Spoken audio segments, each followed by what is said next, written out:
Trying to salvage the last little bit of Mizuna. This stuff has got pretty big. You wouldn't want to eat it salads, it's way past that, but I think a friend of mine might can use it just as boiled greens.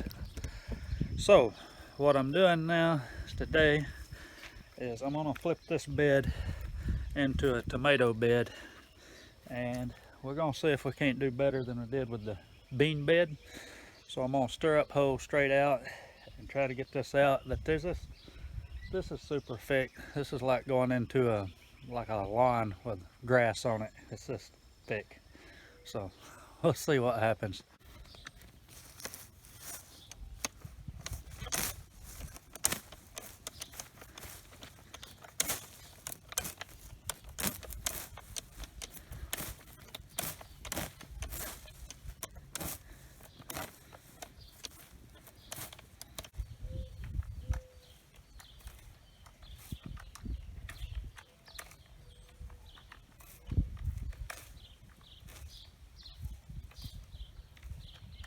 So I've got done here, and I have mixed emotions and mixed results here.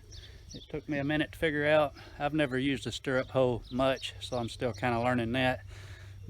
And it should be sharper, I think, but kind of getting my technique down so I could cut down to the root, but as little dirt as possible. And I'm still losing some dirt, but not nearly as bad as over here from the last bed flip.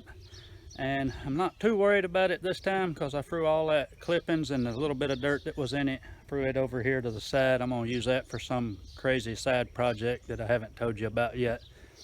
But still pretty pleased with this. It's pretty clean looking.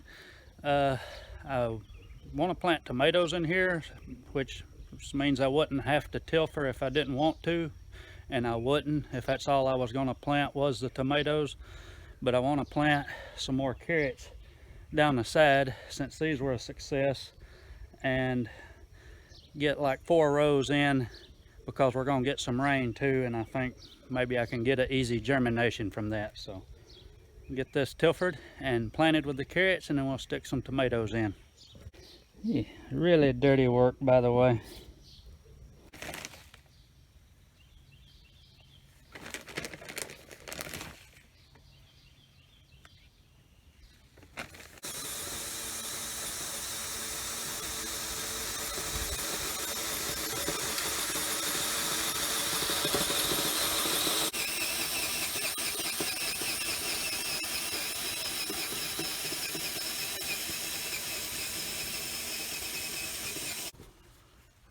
So, not perfect, but plenty good enough for the carrots and plenty good enough for the tomatoes.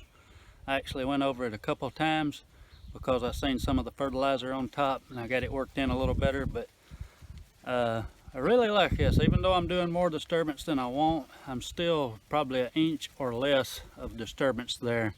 And you know, it's not perfect, or not perfect for what I want, but it's still pretty good. It's minimal tillage. So this is what I decided to plant. I had the seeds for Atlas. It's a little round carrot, and it's supposed to be a little faster than the others, and I think it'll finish better in the heat.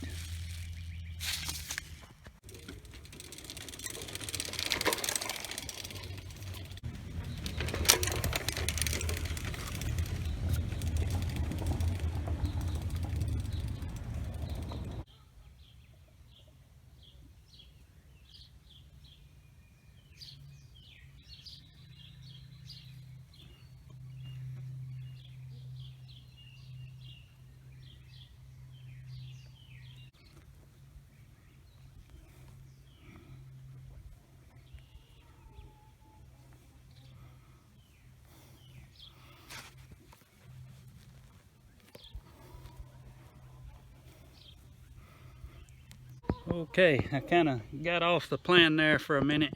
These are Romas, so I'm going to plant them every 2 feet, and I had these every 1 feet, so I had to go back and pull every other one out. So a Roma is a determinate tomato, meaning that it's going to fruit at put all of its fruit set off at one concentrated time, and because of that and the growth habit, these don't really do well with pruning, which is what I plan on doing with this bed over here. because there's going to be indeterminate plants. I'm going to plant them every 1 foot, and I'm going to trim every plant down to 1 main leader.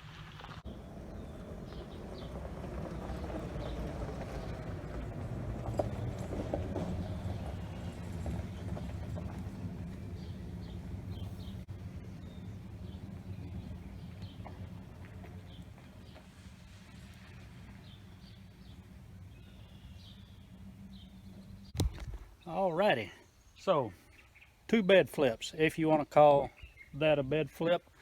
I'm going to call it a bed flip. So I harvested about 50% of the carrots the other day. A bunch of these are still not ready, and by doing this, if it works, this is all experimental, but if this works, I will have established tomatoes in that bed and be able to stretch my carrot harvest probably 3 more weeks, I'm guessing. And that'll allow me to get all of the carrots out, or most of them, and have full size. And with this bed flip, I was trying not to bring in more compost. I was trying not to disturb the soil any more than I had to. And I don't have heavy equipment such as a BCS that I could have come and flail mowed that, and I don't want to purchase any of that. So yeah, I would call that a success today. Another thing, as you see, I'm doing more and more interplanting.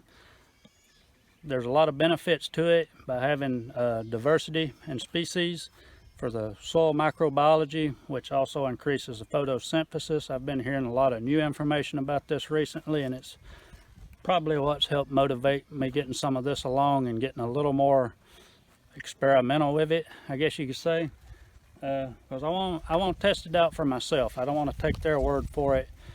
And other than use of chemicals and herbicides, that's one of the other big problems with conventional farming, is the monoculture and some of the problems that comes along with it. So I want to try to get away from that, and that's what I'm doing. Some of this, why I'm experimenting with it, is not going to seem really practical, but when I get things dialed in, there'll be certain combinations, I think, that I will be able to come in and do it pretty efficiently.